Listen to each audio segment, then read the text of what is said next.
দীর্ঘদিনের দাবি ছিল এলাকার মানুষের পাকা কংক্রিটের ব্রিজ করার জন্য। গ্রামবাসীদের পক্ষ থেকে সমস্যার বিষয়ে খানাকুল বিধায়ক সুশান্ত ঘোষ, খানাকুল ২ পঞ্চায়েত সমিতির সভাপতি রুম্পা মণ্ডল, ব্লক প্রশাসন এছাড়াও এলাকার মেম্বারের কাছে আবেদন জানিয়েছিলেন। আর সেই ডাকে সাড়া দিয়ে খানাকুল বিধায়ক সুশান্ত ঘোষের উদ্যোগে বিজেপি পরিচালিত খানাকুল ২ নম্বর পঞ্চায়েত সমিতির অর্থ ব্যয়ে জগৎপুর গ্রাম পঞ্চায়েত এলাকার বেরবাটি মাইতি পাড়ায় পাকা কংক্রিটের ব্রিজ নির্মাণ হলো।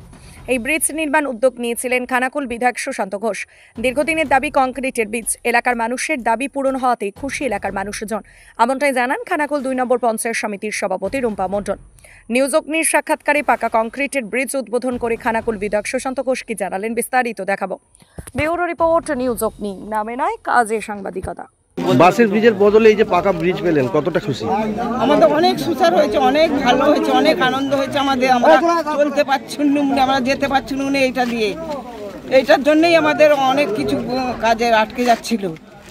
এইটার জন্যই আমরা অনেক দিন থেকে অনেক উপকার পেয়েছি। এখন আমরা নিশ্চিন্ত।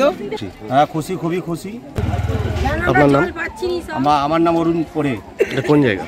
এটা বেরবাটি, নন্দনপুর বেরবাটি বকুলতলা মাইতিপাড়া। বেরবাটি গ্রাম পঞ্চায়েতের যে মাইতিপাড়া ব্রিজ আজ উদ্বোধন হলো, কি বলবেন?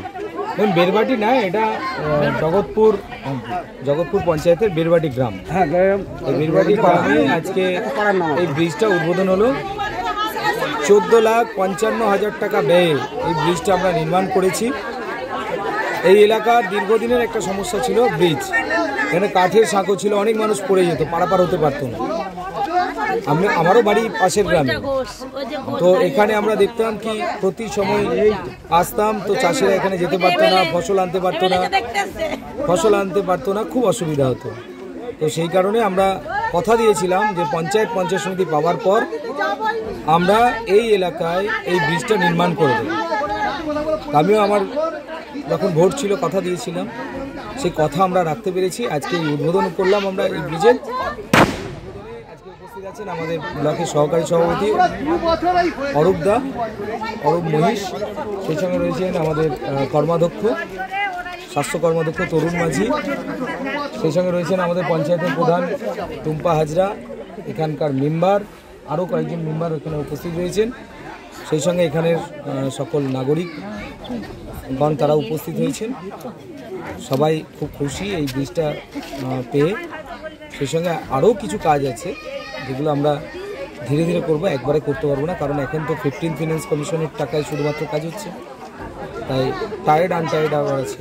একটা পঞ্চায়েত বা পঞ্চায়েত সমিতি কত টাকা পায়, সেইটা যদি হিসেব করা যায় পার বুথ অনুসারে হয়তো সংসদ অনুযায়ী 2 থেকে 2.5 লক্ষ টাকার কাজ হবে, এর বেশি বছরে কাজ হবে। তাই একবারে সব জায়গায় কাজ করা সম্ভব নয়, অনেক কাজ বাকি রয়েছে। যেহেতু জব কার্ডের কাজ বন্ধ রয়েছে, জব কার্ডের কাজ বন্ধ থাকার কারণে অনেকে মাটিও ফেলা যাচ্ছে না, আমাদের সমস্যা হচ্ছে। কিন্তু এই জব কার্ডের কাজটা কেন বন্ধ হয়েছে? চোর তৃণমূল নেতাগুলোর কারণে। জব কার্ডে কাজ না করিয়ে লক্ষ লক্ষ টাকা তুলে নিয়েছে। একটা পঞ্চায়েতে ডেইলি 1,500-2,000 টাকা লেবারের টাকা তুলে নিয়েছে এই তৃণমূলের নেতা। সেই জন্য জব কার্ডের কাজ বন্ধ হয়েছে। আর এই কাজ বন্ধ হওয়ার কারণে যে ছোট ছোট রাস্তাঘাট আছে যেগুলো ভেঙে যাচ্ছে, ধসে যাচ্ছে, সেগুলো কিন্তু 15 ফিনান্স থেকে করানো যাচ্ছে না, বাগানো যাচ্ছে না, একটা সমস্যা তৈরি হচ্ছে। তো 15 ফিনান্স কমিশনের কাজ করতে গেলে মিনিমাম 1 বছর আগে তার প্ল্যানিং দিতে হয়। হয়তো দেখা গেল বন্যাতে কিছু জায়গায় ধসে গেল, সেই কাজটা তখন করতে পারা যাচ্ছে না, তখন সেটা সমস্যা হচ্ছে। তখন মনরেগা প্রকল্প থেকে বিভিন্ন জায়গায় ঢালাই রাস্তা তৈরি করা যেত, তৎকালীন পঞ্চায়েতগুলো পেয়েছে ঢালাই রাস্তা, কিন্তু আমরা এটা পাইনি। আমরা যখন পঞ্চায়েত সমিতি পেয়েছি তখন আর ঢালাই রাস্তা তৈরি করার মতন কোনো স্কিম নেই, আমরা কোনো পাচ্ছি না ঢালাই রাস্তা। মানে এই অল্প টাকা, একটা পঞ্চায়েত বছরে মাত্র 20 থেকে 25 লক্ষ টাকা পাচ্ছে ঢালাই রাস্তা বা ব্রিজ তৈরি করার জন্য, তাও 15 ফিনান্স কমিশন, সেন্ট্রাল গভর্নমেন্টের ফান্ড, স্টেটের ফান্ডই নেই, জিরো। তৃণমূল কংগ্রেস অপপ্রচার করার চেষ্টা করে, বিভিন্ন ধরনের বিভিন্ন বার্তাবরণ তৈরি করার চেষ্টা করে। কিন্তু বছরে 1 থেকে 1.5 লক্ষ টাকা যদি একটা মানে পঞ্চায়েতে একটা বুথে সংসদে খরচা করা হয়, 1.5 লাখ টাকা কতটুকু রাস্তা তৈরি করা যায়? কখনোই সম্ভব নয় সব রাস্তা।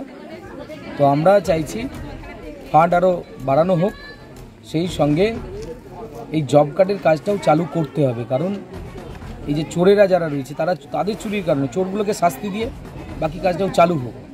সমস্যা হচ্ছে আমাদেরও ডালের রাস্তা তৈরি করতে, আমাদেরও গ্রামের ছোটো রাস্তাগুলো তৈরি করতে।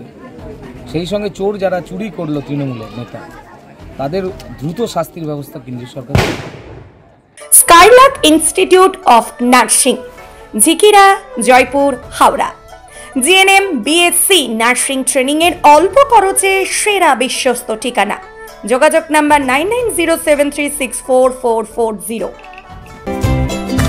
কমফর্টেবল ম্যাট্রেস মানেই RRK ম্যাট্রেস। ওয়ারেন্টি নয়, গ্যারেন্টি দেয় RRK ম্যাট্রেস। স্বপ্ন অটো শুভ উদ্বোধন হতে চলেছে খানাকুল থানা এলাকার রাজহাটি ভীমতলা বাসস্ট্যান্ডের উত্তর দিকে। থাকবে গ্রাহকদের জন্য দুর্দান্ত আকর্ষণীয় অফার। আর দেরি না করে চলে আসুন আগামী 30শে মার্চ 2025 শুভ উদ্বোধনে। এখানে আপনি পাবেন হিরো, টিভিএস, বাজাজ, হোন্ডা ও ইয়াম্মা সহ সমস্ত কোম্পানির স্কুটি বা বাইক আকর্ষণীয় সুলভ মূল্যে বিক্রি করা হয়।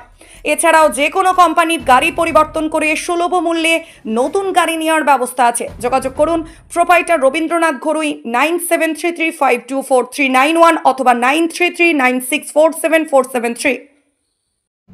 এই প্রথম এত উন্নত মানের স্কুল খানাকুলের হেলান বাজারে 2025-26 শিক্ষাবর্ষে শুরু হতে চলেছে Indian number 1 play school, national institute kids zone, CBSE and Kerala model school.